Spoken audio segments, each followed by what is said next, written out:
Dois países que nem fazem fronteira um com o outro estão mais perto de iniciar uma guerra nuclear do que a maioria das pessoas percebe. E a parte assustadora, a maioria das pessoas não faz ideia de como chegamos aqui.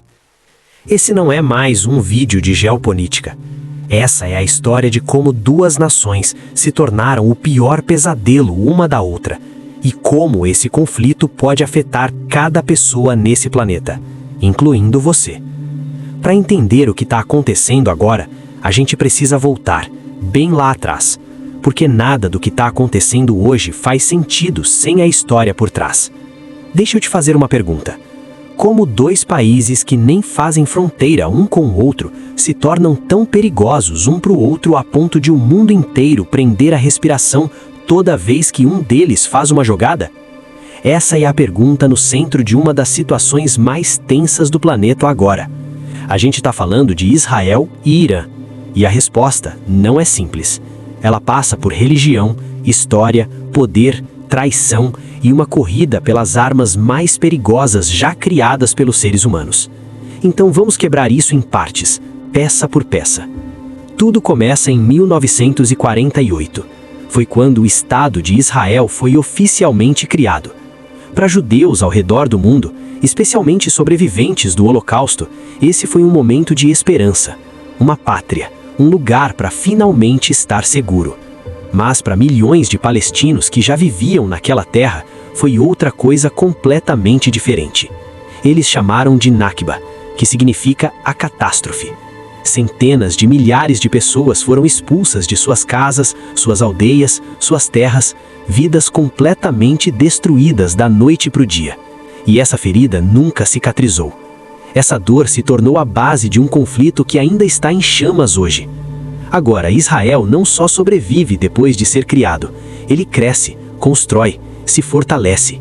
E faz isso com um amigo muito poderoso ao seu lado, os Estados Unidos. Essa aliança muda tudo, porque agora se você ameaça Israel, não está lidando só com Israel, está lidando com a força militar mais poderosa do mundo. Isso muda o cálculo para todo o país da região. Mas é aqui que o Irã entra na história. E essa é a parte que a maioria das pessoas não conhece. Até 1979, o Irã estava de boas com o Ocidente. O Shah, o rei do Irã na época, tinha laços próximos com os Estados Unidos e com Israel. Não eram inimigos, eram praticamente parceiros. Mas aí, em 1979, tudo vira de cabeça para baixo. A Revolução Iraniana acontece. O Shah é derrubado. Um novo governo assume, liderado por líderes religiosos, não políticos. E esse novo governo tem uma visão de mundo muito diferente. De repente, os Estados Unidos são o inimigo. E por causa de quão próximo Israel estava dos americanos, Israel também vira inimigo. Mas isso não é só uma divergência política. É mais profundo que isso. É ideológico, religioso, existencial. A posição oficial do governo iraniano é que Israel não tem direito de existir. E do lado de Israel, o Irã é visto como uma ameaça existencial, um país ativamente trabalhando para sua destruição. Pensa nisso por um segundo. Você tem duas nações que acreditam que a outra representa uma ameaça à sua própria existência. Isso não é rivalidade, isso é um barril de pólvora. Agora imagina esse barril ficando cada vez maior ao longo dos anos, porque foi exatamente isso que aconteceu. O Irã começa a financiar e armar grupos que atacam Israel diretamente. Hamas, Hezbollah, outros. Não são só organizações pequenas, são grupos armados altamente treinados e bem financiados, operando em vários países: Gaza, Líbano, Síria, Iêmen. O Irã não precisa atacar Israel diretamente. Usa esses grupos como peças num tabuleiro de xadrez. Ataca aqui, provoca ali, mantém Israel constantemente reagindo. E Israel responde, sempre. Às vezes diretamente, atacando posições ligadas ao Irã na Síria. Às vezes através de operações de inteligência, assassinando figuras-chave do programa nuclear iraniano. Às vezes por ataques cibernéticos, como o vírus Stuxnet que destruiu centrífugas iranianas sem uma única bala ser disparada. Por anos, esse conflito vive nas sombras, sem declaração de guerra. mas com ataques constantes e silenciosos, espionagem, sabotagem, ataques de drone, assassinatos seletivos, uma guerra verdadeira, mas que a maioria das pessoas nem vê, até que começa a aparecer a luz. Em 2015, algo acontece que dá um momento de esperança, um acordo. O Irã aceita limitar seu programa nuclear, o que significa que não vai desenvolver armas nucleares em troca da retirada de sanções econômicas que estavam destruindo sua economia. Não é um acordo perfeito, mas é um acordo, e por um momento parece que talvez as coisas possam ser controladas.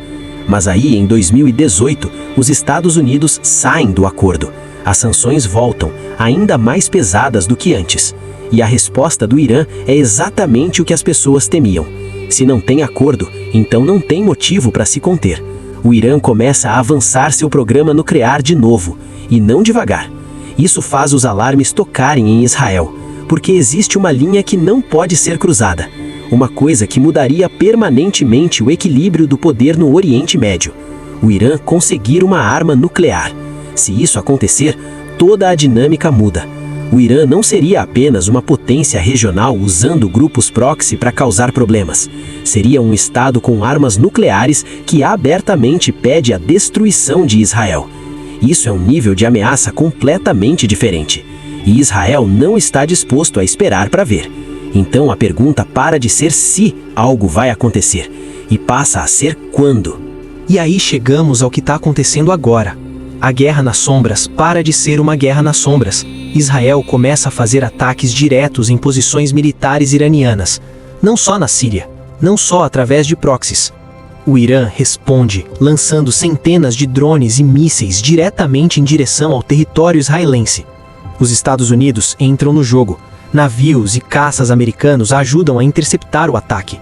E de repente, o mundo não está mais assistindo um conflito silencioso em segundo plano. Está assistindo algo que parece muito diferente, muito real, muito perigoso.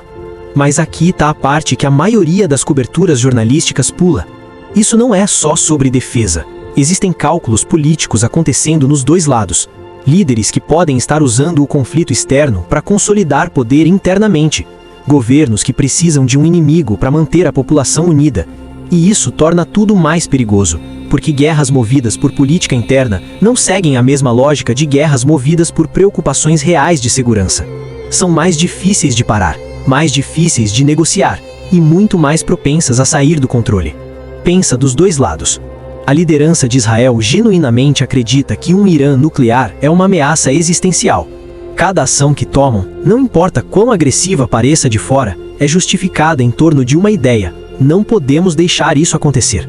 A liderança do Irã genuinamente acredita que Israel, apoiado pelos Estados Unidos, quer destruir a República Islâmica. Cada movimento agressivo de Israel confirma o que eles já acreditam. Quando os dois lados operam a partir de um lugar de medo genuíno e ameaça percebida, não há espaço para desescalada. Cada ação é interpretada como agressão, cada resposta é escalada, e o ciclo se alimenta. Agora, adiciona armas nucleares a essa equação. O Oriente Médio já é uma das regiões mais instáveis do mundo. Múltiplos conflitos, múltiplos grupos, múltiplas agendas. Quando você introduz a possibilidade de armas nucleares nesse ambiente, até um pequeno erro de cálculo, até um sinal mal interpretado, pode ter consequências que vão muito além da região. Então, por que isso ainda não virou a Terceira Guerra Mundial? Porque existem forças trabalhando muito duro para evitar isso. Os Estados Unidos não querem uma guerra em escala total. Seria extremamente custoso, profundamente impopular e poderia arrastar outras potências. A Rússia tem sua própria relação com o Irã e seus próprios interesses na região. A China está observando de curto, com laços econômicos com vários jogadores. Nenhuma dessas grandes potências quer caos global, mas todas elas querem influência. E isso cria um equilíbrio frágil. Todo mundo está segurando a corda com força o suficiente para evitar o pior cenário, mas ninguém está realmente resolvendo o problema de fundo. A tensão fica, a pressão aumenta, e a pergunta vira: por quanto tempo essa corda aguenta? Aqui está a verdade honesta sobre onde estamos. Ninguém sabe como isso termina. Nem analistas de inteligência, nem especialistas militares, nem líderes mundiais. Porque essa situação depende de decisões humanas, de momentos individuais, de se a pessoa certa ler o sinal certo na hora certa. E humanos cometem erros. O que a gente sabe é isso. O conflito entre Israel e Irã não é só um problema regional. Ele está na intersecção de religião, história, geopolítica, ambição nuclear e décadas de dor não resolvida. Envolve os países mais poderosos do mundo, cada um com seus interesses, suas linhas vermelhas e seus próprios cálculos. E no centro de tudo isso estão pessoas. Pessoas comuns em Teherã, que só querem viver suas vidas. Pessoas comuns em Tel Aviv, que querem a mesma coisa. Famílias em Gaza, no Líbano, na Cisjordânia. Pessoas que não tiveram nada a ver com decisões tomadas décadas atrás, mas que vivem com as consequências todo dia. Essa é a parte que se perde nas discussões geopolíticas. A gente fala de governos, estratégias, armas, alianças, mas por trás de tudo isso estão seres humanos, e isso importa. Porque entender esse conflito, de verdade, não a versão simplificada, é o primeiro passo para algo melhor. Não significa que o problema vai ser resolvido da noite para o dia, mas significa que a gente para de tratar algo tão sério como se fosse só barulho de fundo. Porque não é barulho de fundo. É uma situação que, dependendo do que acontecer nos próximos meses e anos, pode afetar o mundo inteiro, incluindo a gente. Então a pergunta de verdade não é só: Israel e Irã vão entrar em guerra? A pergunta de verdade é: que tipo de mundo a gente está disposto a aceitar? Onde a gente se mantém informado, onde entende o quadro completo, onde não deixa versões superficiais definirem como a gente enxerga algo tão complexo. Ou onde a gente simplesmente passa o dedo na tela e torce para alguém resolver. Se esse vídeo te fez ver as coisas de um jeito diferente, se inscreve no canal e já deixa seu like, porque tem muito mais por vir.